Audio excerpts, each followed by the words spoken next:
বাংলাদেশের মানুষ বৃষ্টির জন্য হাহাকার করছে আর এইদিকে আমরা জার্মানিতে বৃষ্টিতে অতিষ্ঠ। আসসালামু আলাইকুম, ওয়েলকাম টু অ্যানাদার ব্লগ। সোমবার দিন হচ্ছে সাজালের বাবা ছুটি থাকে, তো ভেবেছি যে ওই দিন বের হব। তো অনেক মেঘলা মেঘলা ছিল, সকাল দিকে বৃষ্টি ছিল, তো বৃষ্টির কারণে সাজেল আজান কাউকে হচ্ছে স্কুলে দিতে পারিনি। তো আমি বলেছিলাম যে বের হব না, যেহেতু হালকা হালকা বৃষ্টি ছিল আর ওই দিনে ওয়েদারে ছিল যে বৃষ্টি হবে। কিন্তু আজান সাজেল তো নাছোড়বান্দা, সাজেল তো সপ্তাহে একদিন বলে যে বাবার বন্ধ, তো ওই দিন তো আমরা বের হবই। আর এদিকে আমাদের একটা মেলাও আছে, তো সাজেল মানে অনেক চাচ্ছিল যে যাওয়ার জন্য, স্কুলটাও তো যেহেতু মিস হয়েছে। তো আমরা দুপুরে খাওয়া দাওয়া করে রেডি হয়ে বের হয়েছি। প্রথমে রাস্তা দিয়ে যাচ্ছিলাম, পরে সাজেলের বাবা আমাকে আগেই বলেছিল যে এদিকে একটা মানে লেক পাড়ের মতো আছে, খুবই সুন্দর একটা রাস্তা। তো আমি বললাম যে চলো ওই দিক দিয়ে যাই। তো একটু যাওয়ার পরে হচ্ছে বৃষ্টি নেমে গিয়েছে। আমরা হচ্ছে অন্য একটা বাসার সামনে অনেকক্ষণ দাঁড়িয়ে হালকা হালকা গুড়ি গুড়ি বৃষ্টি দিয়ে হচ্ছে মার্ক প্লাসে চলে আসছি। আর ওই দিন আমাদের শ্যামল ভাইয়ের বাসায়ও রাত্রে দাওয়াত ছিল। তো দেখুন আজান ভিজে গিয়েছে, সাজেলও ভিজে গিয়েছে। আজান স্টলারের মধ্যে ছিল, কিন্তু ও হচ্ছে মাথা বের করে রেখেছিল।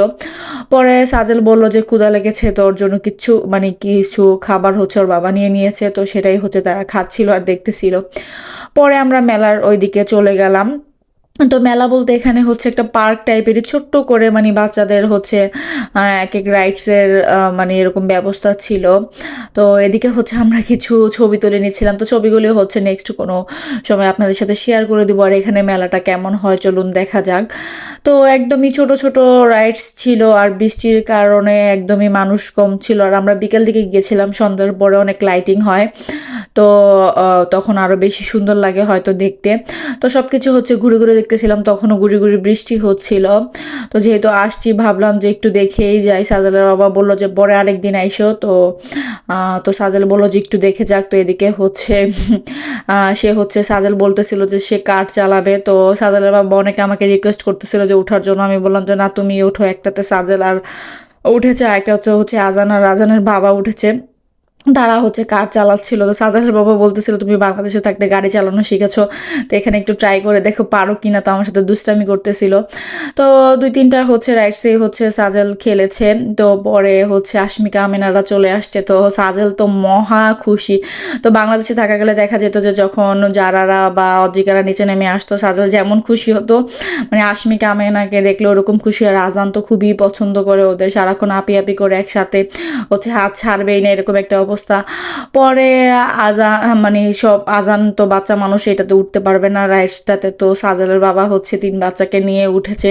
তো সাজেল প্রথমে উঠতে চাচ্ছিল না, পরে বলাতে হচ্ছে উঠেছে। তো আমার তো এটা দেখলেই মাথা ঘুরে এরকম একটা অবস্থা। তো আমাকে অনেক বলেছিল, কিন্তু আমি যাই নাই, কারণ দেখা যাচ্ছে যে এরকম পার্কের কোনো রাইডসে উঠলে আমার অনেক মাথা ঘুরে, তারপর আমার বমি বমি ভাব হয়, তো তার জন্য আর আমি উঠিনি। তো সাজেলের বাবা বাচ্চাদের একা উঠতে দেয়নি, তো সাথে সেও উঠেছে। তো মানে বাংলাদেশের মেলাগুলির তুলনায় মানে একদমই মানে ছোট্ট একটা মেলা, একদমই ছোট্ট জায়গার মধ্যে জাস্ট হচ্ছে কয়েকটা রাইডস, আর কিছুই নেই। মানে বাচ্চাদের কয়েকটা টয়ের দোকান ছিল, আর হচ্ছে খাবার দাবারের দোকান। তো মানে বাংলাদেশের মেলার কথা খুবই মনে পড়লো। বাংলাদেশের মেলা খুবই সুন্দর ছিল, খুবই সুন্দর এখানের তুলনায়। তো যেহেতু ছোট জায়গা, এর জন্য ছোট করে করানো হয়েছে। বড় কোথাও বড় হয় কিনা সেটা আমার জানা নেই, যদি কখনো যাই তাহলে সেটাও আপনাদের সাথে শেয়ার করব। তো সাজাল বলতেছিল যে ওর কাতুকুতু লাগে। তারপর ওর একটা ট্রেনে উঠে গেল, তো আজান বলতেছিল যে সে আমিনার সাথে উঠবে। তো আমেনা আর আজান উঠেছে, আশমিকা আর হচ্ছে আশমিকা ছোট ভাই ইহান উঠেছে, আর সাজেল হচ্ছে একটা একাই উঠেছে। তো তারা মহা খুশি, এটাতে উঠতে পেরে তারা মহা খুশি হয়ে গিয়েছে। তো একদমই ছোট্ট একটা ট্রেন ছিল। তো আমি বলতেছিলাম যে পুরা যতটুকু মেলাটা ছিল, পুরা এরিয়া জুড়ে যদি ট্রেনটা হতো তাহলে খুবই ভালো হতো। তো পরে হচ্ছে আরেকটা রাইডসে উঠেছে কারে, তো আজান তো কারে উঠতে পেরে মহা খুশি। তো সে হচ্ছে কার চালাচ্ছিল, খুবই এনজয় করেছে। যাই হোক, বাচ্চারা এনজয় করেছে, আমরা বড়দের জন্য তো না, বাচ্চাদের জন্য। তো সাজেল আজান আশমিকারও খুবই আনন্দ করেছে। তো আমরা যেদিন গিয়েছিলাম তার আগের দিনও আশমিকা আমেনারা গিয়েছিল। তো ভাবি বলল যে বুধবারও নাকি এখানে, মানে এখানে টিকিটের যা দাম তার অর্ধেক থাকে ওই দিন বুধবার। তো বললো যে বুধবার যাওয়ার জন্য। তো পরে বলেছি যে যদি সময় করতে পারি তাহলে হচ্ছে বুধবারও যাব। তো এই তো সন্ধ্যার পর প্রপার লাইটিং হয় আর অনেক সুন্দর লাগে দেখতে, যেহেতু মেঘলা ছিল একদমই মানে ভালো লাগতেছিল না দেখতে, এরকম একটা অবস্থা। আর আরও যত মানে যদি মানুষ হতো তাহলে বেশি ভালো লাগতো, মেলায় মানুষ না হলে ভালো লাগে না। আরও সন্ধ্যার পরে আরও লাইটিং হতো। তো যাই হোক, অন্য কোনো এক সময় দেখা যাবে সন্ধ্যার পরে যদি সময় করতে পারি। পরে সাজেলের বাবা আবারও উঠেছে কার রেসিংয়ে বাচ্চাদের সবাইকে নিয়ে। তো এখান থেকে আমরা মানে গুড়ি গুড়ি যেহেতু বৃষ্টি পড়তেছিল আর বাচ্চা যেহেতু সাথে ছিল, পরে ভাবি বললো যে আমরা বললাম যে তাহলে চলে যাই, অন্য কোনো এক সময় আসবো। তো জাস্ট হচ্ছে এটাতে খেলে আর একটা রাইডসে উঠে তারপরে হচ্ছে আমরা বের হয়ে যাব। তো শ্যামল ভাইয়াদের বাসায় যাব, ভাইয়ের সাথেও দেখা হয়নি আজকে, ফার্স্ট হচ্ছে রানা ভাইয়ের সাথেও দেখা হয়েছে। তো ওনারা হচ্ছে আসছিল, রানা ভাইয়ের ওয়াইফ আসেনি, রানা ভাই আসছিল আর একটা ভাইও আসছিল। তো দেখা হয়েছে ওনাদের সাথে। তো বাঙালি মানুষের সাথে দেখা হলে খুবই ভালো লাগে। তো এই তো একদম দেখেন আকাশ একদম অন্ধকার হয়ে গিয়েছে। এদিকে যে একদম ঝুম বৃষ্টি হয় মানে তা না, কিন্তু হালকা পাতলা মোটামুটি ভালোই বৃষ্টি হয়েছে। আর যেহেতু শীতের দেশ, শীতের দেশে বৃষ্টির পরিমাণটা একটু বেশিই হয়।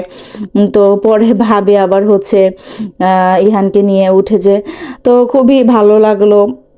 তো পরে হচ্ছে ওইখান থেকে বের হয়ে আমরা ভাবিদের বাসা চলে যাব, রাতে খাবার খেয়ে পরে হচ্ছে ভাবিদের বাসা থেকে হচ্ছে আমরা আমাদের বাসায় যাব। তো ভাবি হচ্ছে সন্ধ্যায় অনেক নাস্তা বানিয়েছিল, এ থেকে হচ্ছে ফ্রেঞ্চ ফ্রাই করেছিল, পরে হচ্ছে আলুর চপ পেঁয়াজু বানিয়েছে, চা করেছিল, পরে রাতেও অনেক খাবার করেছে। তো ভাবিকে অসংখ্য ধন্যবাদ এত খাবার রান্না করে খাওয়ানোর জন্য। আর ভাবি রাতে রান্না খুবই মজা, খুবই মজা। ভাবি খুবই একটা ভালো মানুষ আর খুবই একটা বিনয়ী মানুষ, সবার সাথে খুব ভালোভাবে মিশে। তো যাই হোক, আজকে ছোট একটা ভিডিও, আশা করি ভালো লাগবে। যদি ভিডিওটি কোথাও ভালো লেগে থাকে তাহলে অবশ্যই একটি লাইক দিবেন, আর ভিডিও সম্পর্কে কোনো মন্তব্য থাকলে অবশ্যই আমাকে কমেন্ট করে জানাবেন যে আমার ভিডিওটা আপনাদের কাছে কেমন লাগলো। যদি ভালো লেগে থাকে তাহলে অবশ্যই একটি লাইক দিবেন, আর ভিডিও সম্পর্কে কোনো মতামত থাকলে আমাকে জানাবেন। আজকে এই পর্যন্তই, সবাই ভালো থাকবেন, সুস্থ থাকবেন, আমার চ্যানেলের পাশে থাকবেন। ফেসবুক থেকে দেখে থাকলে অবশ্যই চ্যানেলটিকে ফলো করে দিবেন। আল্লাহ হাফেজ।